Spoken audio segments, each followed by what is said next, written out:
En ce temps-là, Jésus disait à ses disciples, « Vous avez appris qu'il a été dit, tu aimeras ton prochain et tu haïras ton ennemi.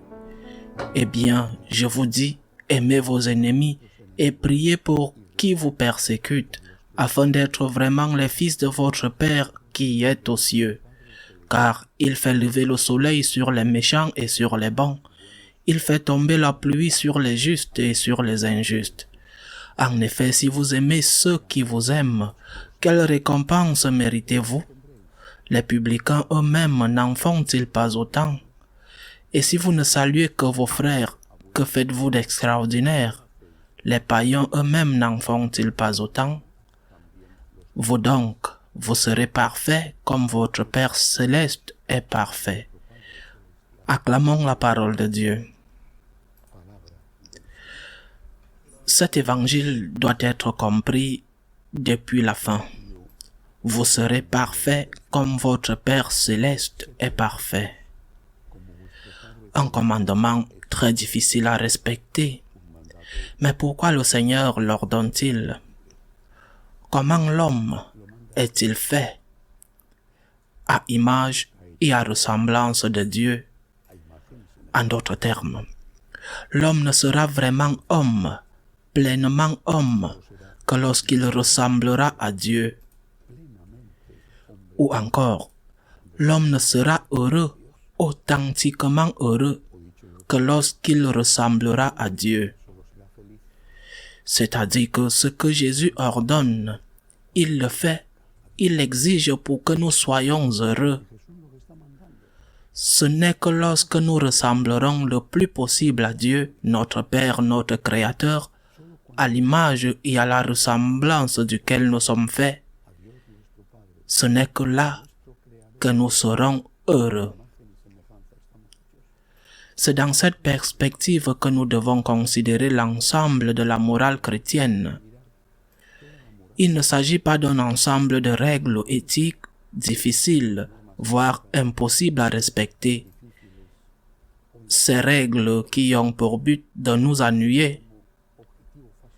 Il s'agit d'un ensemble de règles destinées à nous aider à être heureux. Vous serez parfaits comme votre Père, car c'est seulement ainsi que vous serez heureux. Et à partir de là, tout est compris, ou compris d'une autre manière. Qui est le bénéficiaire du pardon, de l'amour de l'ennemi? Nous pourrions penser que c'est l'ennemi qui en bénéficie en premier. Mais celui qui pardonne est celui qui en profite le plus. Et nous avons sûrement tous l'expérience que c'est vrai. Quand tu ne pardonnes pas, quelque chose en toi te tue petit à petit. Il y a une confusion en toi, il y a un ressentiment et une haine qui ne te permettent pas de vivre en paix. Une haine qui te pousse même à faire des actes pour nuire à celui que tu détestes, même si, ce faisant, tu te fais du mal à toi-même. Lorsque tu pardonnes, tu es le premier à en bénéficier, parce que tu as la paix, parce que tu as tourné la page, parce que tu as pu ne pas laisser cette blessure qui t'a été infligée continuer à t'empoisonner. Tu n'as pas laissé une lourde boule d'acier rester attachée à ta cheville et te déranger en chemin.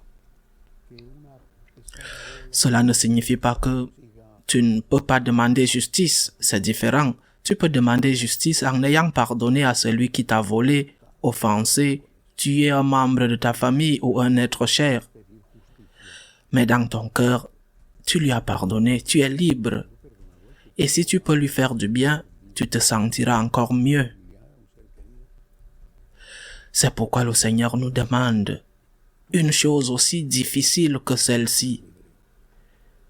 En pensant à notre propre bien, tu as été blessé, maltraité, et le Christ ne veut pas que tu continues à te faire du mal. On t'a blessé, ne te blesse pas maintenant avec du ressentiment. Tourne la page, remets tout entre les mains de Dieu prie pour la conversion de celui qui t'a blessé. Et de cette façon, non seulement de cette façon, tu auras la paix, qui est le synonyme du bonheur. Bien sûr, tout cela est très difficile. La vérité est très difficile. Ce que nous devons faire, c'est demander à Dieu la grâce et l'aide chaque jour. Seigneur, pardonne-lui et aide-moi à lui pardonner. Seigneur, donne-moi la force de pardonner. Et même si je le pouvais, si l'occasion se présente, donne-moi la force de faire du bien à celui qui m'a fait du mal. Seigneur, je ne peux pas, mais je sais que je dois le faire parce que tu me l'ordonnes et pour mon propre bien. Donne-moi la force, Seigneur, de faire ce que tu me demandes de faire. Ainsi soit-il.